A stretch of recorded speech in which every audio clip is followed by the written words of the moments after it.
Hola, ¿qué tal? Bienvenidos a este análisis a fondo. Hoy nos metemos de lleno en lo que podríamos llamar un verdadero péndulo de la historia, la Revolución Cubana. Es sin duda uno de los procesos políticos e ideológicos que más han marcado el siglo XX. Es un tema fascinante, súper complejo y sobre todo lleno de matices. Vamos a ver exactamente cómo una pequeña isla del Caribe logró redefinir por completo las dinámicas globales y la propia Guerra Fría. Para estructurar bien todo este análisis, vamos a dividirlo en 5 bloques muy claros. Primero, los antecedentes y la dependencia republicana. Segundo, el triunfo de ese movimiento revolucionario. Tercero, la radicalización durante la Guerra Fría. Cuarto, el contraste entre logros sociales y tensiones políticas. Y por último, la supervivencia, las crisis y los debates actuales. ¡Arrancamos! Empezamos con la primera fase, antecedentes y dependencia republicana. Y es que, claro, para entender de verdad el estallido del 59 hay que retroceder un poco y mirar las enormes tensiones socioeconómicas que ya venían de antes. Después de lograr la independencia formal de España en 1898, la verdad es que Cuba no alcanzó una soberanía total. En 1901 se impuso la famosa Enmienda Platt. ¿Qué era esto? Pues básicamente una disposición que le daba a Estados Unidos el derecho constitucional de intervenir tanto militar como políticamente en los asuntos internos de la isla. Además, durante toda esta primera mitad del siglo XX, la economía cubana giraba en torno a una sola cosa, el monocultivo del azúcar. Para los años 20, el capital estadounidense ya controlaba gran parte de esa producción azucarera y también cosas tan vitales como los servicios públicos o los ferrocarriles. Como es lógico, esto generó una brecha social tremenda. Por un lado teníamos a una élite urbana riquísima y súper conectada con el capital extranjero, y por otro a una inmensa mayoría rural viviendo en la pobreza más absoluta. Gente que literalmente solo podía trabajar durante los meses de la zafra y pasaba muchísimas penurias el resto del año. Así que, con este panorama, el descontento social llega a su límite en 1952. Faltaban nada unos meses para unas elecciones generales que prometían cierto cambio en el aire.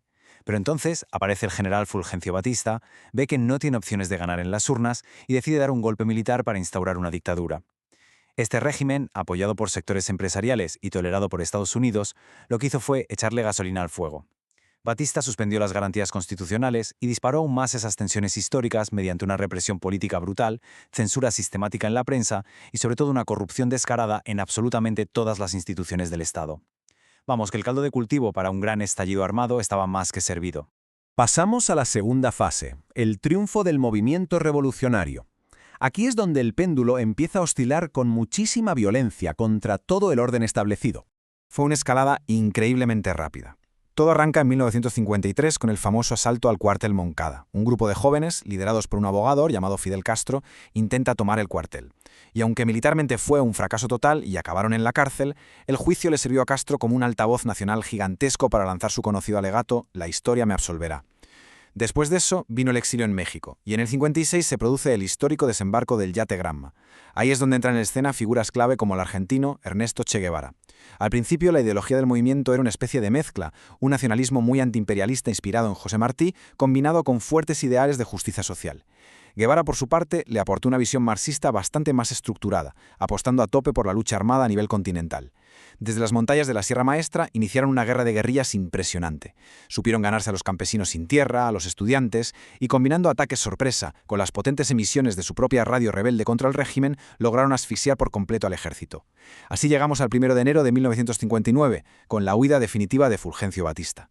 Una vez con el poder en la mano, los revolucionarios no perdieron el tiempo, querían cambiar la sociedad de raíz, y vaya si lo hicieron. En los primeros meses lanzaron medidas radicalísimas. Primero, una reforma agraria profundísima que expropió gigantescos latifundios para entregarle la tierra a los campesinos que realmente la trabajaban. Casi a la vez procedieron a la nacionalización total de las empresas extranjeras, sobre todo las estadounidenses. Nos referimos a todo: refinerías de petróleo, bancos, centrales azucareros.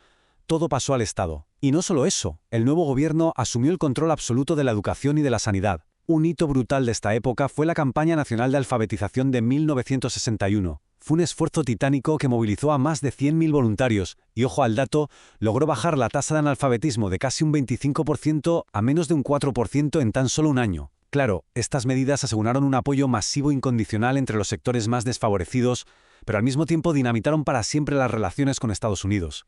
Y así entramos en la tercera fase, radicalización y Guerra Fría.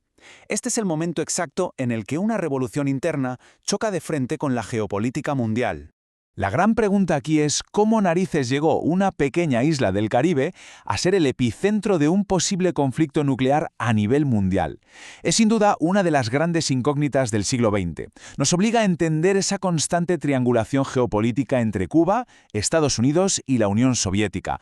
Un tablero donde un pequeño territorio redefinió las reglas del juego. Fijémonos en la secuencia de los hechos porque parece de película. Con la tensión por las nubes a principios de los 60, Estados Unidos impone un severo embargo comercial. Como respuesta, en abril del 61, justo cuando se veía venir una invasión, Fidel Castro declara oficialmente que la revolución es de carácter socialista y marxista-leninista. Y apenas unos días después, ¡boom!, ocurre la invasión de Bahía de Cochinos. Hablamos de miles de exiliados cubanos, financiados y entrenados por la CIA, intentando tomar la isla. Pero la operación fue un fracaso rotundo. ¿Y qué consiguió esto? Pues justo lo contrario de lo que buscaban los estadounidenses. Consolidó el poder del gobierno cubano y selló una alianza militar y económica irrompible con la Unión Soviética. Y claro, esto sentó las bases directas para lo que vendría en octubre del 62, la famosísima crisis de los misiles. El mundo entero contuvo la respiración durante 13 días eternos cuando unos aviones espías descubrieron bases de misiles nucleares soviéticos en Cuba, a apenas 140 kilómetros de la costa de Florida. Fue el momento en el que la humanidad estuvo más cerca del apocalipsis nuclear. Al final, todo se resolvió con un acuerdo súper tenso entre Washington y Moscú, un acuerdo que, por cierto, se negoció totalmente a espaldas de los propios líderes cubanos. Avanzamos a la fase 4, logros sociales y tensiones políticas. Vamos a echar un vistazo imparcial a esa doble realidad y al complejo legado que dejó este proceso.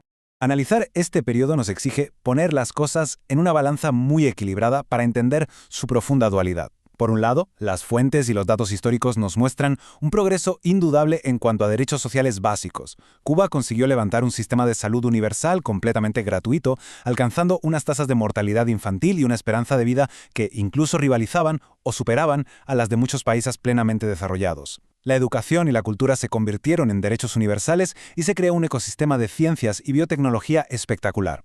Pero claro, en el otro lado de la balanza tenemos que todos estos avances convivían desde el minuto 1 con un modelo político que anuló las libertades civiles. Se impuso un sistema férreo de partido único, eliminando por completo cualquier espacio para la oposición formal, la prensa independiente o los sindicatos libres. La disidencia era perseguida constantemente con cárcel o procesos penales duros. Toda esta asfixia política, sumada a los distintos periodos de crisis económica, provocó una constante huida de ciudadanos. Hablamos de una diáspora masiva de millones de cubanos, la inmensa mayoría hacia el sur de la Florida, algo que transformó de arriba abajo el mapa demográfico y político de ambos países. Y así llegamos a la quinta y última fase: supervivencia, crisis y debates actuales. El inevitable choque entre aquellos grandes ideales revolucionarios y la durísima realidad económica del siglo XXI. 1991. Hay que quedarse con esa fecha enorme porque es el año del colapso total de la Unión Soviética. Hasta ese momento, la URSS había sido el pilar fundamental de la economía cubana, inyectando subsidios masivos y manteniendo acuerdos comerciales preferenciales durante casi 3 décadas. Pues bien, de la noche a la mañana, el país perdió el 80% de todo su comercio exterior. Un mazazo increíble. Y este colapso trajo consigo lo que el gobierno bautizó como el periodo especial en tiempo de paz. En la práctica fue una crisis social y económica de una crudeza inimaginable. De repente, faltaba absolutamente de todo. Sin el petróleo soviético empezaron unos apagones eléctricos diarios que duraban hasta 16 horas. Las fábricas tuvieron que cerrar, el transporte público se paralizó por completo, hasta el punto de tener que importar cientos de miles de bicicletas desde China, y el racionamiento de comida llegó a unos extremos donde la población sufrió serias pérdidas de peso y epidemias causadas por la desnutrición. Para sobrevivir a este escenario y evitar un colapso del Estado, el gobierno centralizado, que hasta entonces controlaba cada milímetro del mercado, no tuvo más remedio que realizar aperturas parciales al capitalismo. Legalizaron la tenencia de dólares estadounidenses, abrieron las puertas de par en par al turismo internacional masivo y permitieron pequeños negocios por cuenta propia. El sistema político aguantó, sobrevivió, pero ese contrato social revolucionario de los inicios quedó profundamente fracturado, dando paso a nuevas e importantes desigualdades económicas. El cambio de siglo forzó una transición inevitable. En 2006, la enfermedad aparta a Fidel Castro del poder y toma el relevo su hermano, Raúl Castro. Él intentó introducir algunas reformas económicas moderadas para dar un poco de aire a la iniciativa privada, pero, eso sí, sin ceder ni un milímetro del control político. Más tarde, en 2018, se da un paso histórico cuando Miguel Díaz-Canel asume la presidencia. Era la primera vez que mandaba a alguien fuera de la familia Castro y de esa vieja guardia histórica. Pero el problema es que las reformas se quedaron muy cortas ante unos problemas que ya eran estructurales y, para colmo, llegó la pandemia. Todo ese malestar latente explotó a lo grande el 11 de julio de 2021. En las ya conocidas protestas del 11J, decenas de miles de cubanos salieron a las calles por todo el país. Fue un estallido social sin precedentes en 6 décadas. Y lo que nos mostraron esas imágenes de forma muy cruda fue la enorme fricción entre un gobierno que insiste en la continuidad del modelo revolucionario y una población en gran parte muy joven, súper conectada a Internet, que exige libertad y soluciones urgentes a una escasez que ya es crónica. Y para terminar, todo esto nos lleva a una reflexión profunda. La Revolución cubana sigue siendo a día de hoy un proceso completamente dinámico, que polariza muchísimo y que está lleno de contradicciones intensas. Todo su complejo legado nos obliga a plantearnos cuál debe ser el verdadero papel del Estado y dónde están los límites del poder. En un mundo que cambia a una velocidad de vértigo, ¿es realmente posible alcanzar un equilibrio perfecto entre la justicia social y la libertad política? Es una gran pregunta, ideal para dejarla en el aire y seguir debatiendo. Muchas gracias por habernos acompañado en este análisis a fondo.